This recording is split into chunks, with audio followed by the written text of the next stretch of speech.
budget, and it's enormous. It's like the largest budget ever for this city, and he's going to give away $1 billion with a B for homeless, and also $1,000 a month to 2,000 low-income families, with no questions asked. I don't know, how do you, if no questions are asked, how are they low income? How do you even know? Hey, angry AOC. It sounds like a really bad idea, and then it gets worse. So, there's a court order. This U.S. District Court judge in LA has ordered LA to house all the homeless on the city streets this summer. No, I'd make a terrible governor. I promise. They'd kill me. So this Judge David Carter, ordered that everybody on Skid Row has to be off Skid Row by October 18th, and they have to prioritize what is unaccompanied women and children. I don't know what this means, unaccompanied. Unaccompanied women and children by July 19th, and to unaccompanied families by August 18th. Like flying? Unaccompanied? Like minors? What do you mean, like flying? I mean, at the border, they would talk about unaccompanied, and I always figured that meant, kids without parents with them. But I don't know what unaccompanied families are. It's really weird. Hey, Caroline. So he's ordered this, and it came a day after Garcetti put his plan out there, his $1 billion plan, and he ordered. Actually, it's got to be more than $1 billion, because it's just $1 billion for homeless. It doesn't actually give the amount. That's interesting.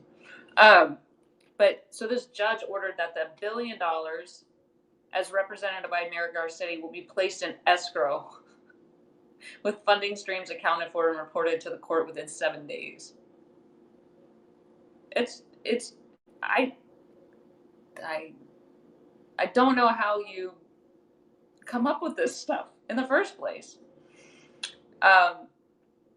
So yeah, they're building here like crazy. The amount of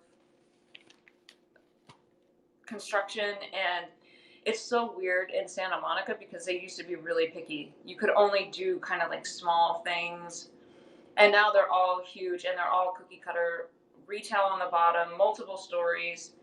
They're knocking down the only bowling alley and doing that, putting 105 units, 3 stories, 105 units with retail on the bottom. And none of these places look that great. They just look new. They're not that nice. So, but I think that's part of the smart city grid thingy. It's all gonna look like that. It doesn't sound that fun to me. It doesn't sound like the California that I liked, which was partially a lot of different architecture, and not everything's the same. Houses are like that here, but I guess some apartment buildings are really nice looking. Anyway, I guess that's what's going on here. A lot of construction, and they're gonna house all the homeless. What's amazing is how many homeless don't want to leave the streets.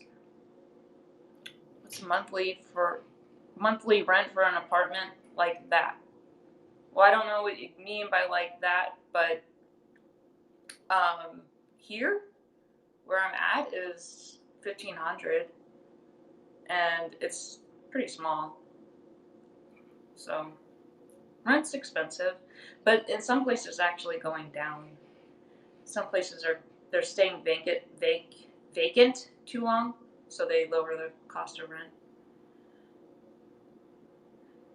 Oh, yeah. So for that particular building, they said they didn't give a rent amount, but only 8 of the units were affordable housing, which I don't know if that means Section 8, which is basically the government paying your rent, or if that means you have to. It probably means you have to qualify. You have to make under a certain amount, and then you're eligible to rent it at a majorly discounted rate. Approximately. Um, I mean, a lot of the stuff that they've recently built, they're allowing Section 8 in there. In this stuff, like practically on the ocean, and they're cutting. So they're like creating little ghettos in these luxury apartment buildings. It sounds great. So you're making all this money. You're paying $5,000 in rent, and then 2 doors down, there's a single mom with 3 teenagers, and they're not paying any rent, and they throw parties all the time. Must be nice to be poor. Hey, we're all gonna be poor. So these, yeah, Airbnb. Yeah, it's. I don't know. We don't fix any problems here. We just create new ones. But I don't know how these people afford rent either. Like 5,000, and then they have a BMW, and some people think that they're just living off of credit cards, but I don't think so. I don't know. So that's what's going on here. $5,000, yeah, it's nuts, but people pay it all the time. To me, anything over 1,000 is kind of like, holy cow, it's a lot. But I'm not making that much money right now, so everything is a lot. For a two-bedroom in Santa Monica, you're looking around 3,000 on average. It's expensive. It's really expensive. And it depends where you are, because if you go into the interior, thank you, Angry AMC.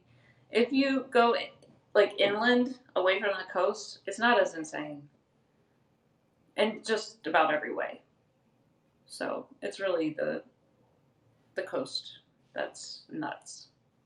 San Francisco's worse, but I don't know if they have $1 billion going to homeless. 1,000 is, yeah. I think so, but it's not here. To find you're lucky to find a studio or a bachelor in some of these areas for less than $1,000. Like what I'm for where I am, it's kind of like a deal. And then there was actually a place in Santa Monica that I was looking at, but it was a single, so it kind of had a separate bedroom, but not really. What was it? It was like 250 square feet. And what did he want? He wanted 2,200, and he knocked it down. He knocked off $700 a month. But I didn't end up taking it. But single, yeah, it's a single. So single has a room, but it's your living space and your bedroom, and it has a kitchen and a bathroom. A bachelor doesn't have a kitchen, so it's just a room with a bathroom. They're usually pretty small, and then still they'll charge you like every red cent for it. Yeah, in a bachelor, there's no kitchen. They suppose that you're a bachelor and you're gonna go eat. You're gonna go out and eat all the time. You're not gonna cook. So yeah, there's no kitchen. You're gonna have to probably just put it in a microwave. I don't even have a microwave right now. I have a stove. My kitchen's behind me. But yeah, my space is weird because the kitchen is right here, and then just on the other side is the front door. So I'm sitting at a table, but I don't have, like, it's weird. It's not a real living room. But I do have a separate bedroom, so that's nice. And have a bathroom. Yeah. But here's another thing that they're doing. They're creating these new systems for apartment living where you share. So it's like being in a dorm. So you have a shared kitchen, probably maybe a shared bathroom, and then separate bedrooms. But they're furnishing them. They're all like furnished, and it keeps making me think about that commercial or that video where they said you'll own nothing and be happy. I don't know if that's going to be true. Yeah, Caroline, I do. Thank goodness. There's been apartment buildings here that I've lived in where there was like the community bathroom. It's not ideal. It was a converted hotel. So yeah, everything's moving along for the Great Reset. It's gonna be so great. No meat, or meat, unaffordable meat. I guess everything's going up so much. I heard lumber's gone up like a ridiculous amount, which I believe. I forget what the numbers were, but everything's going up.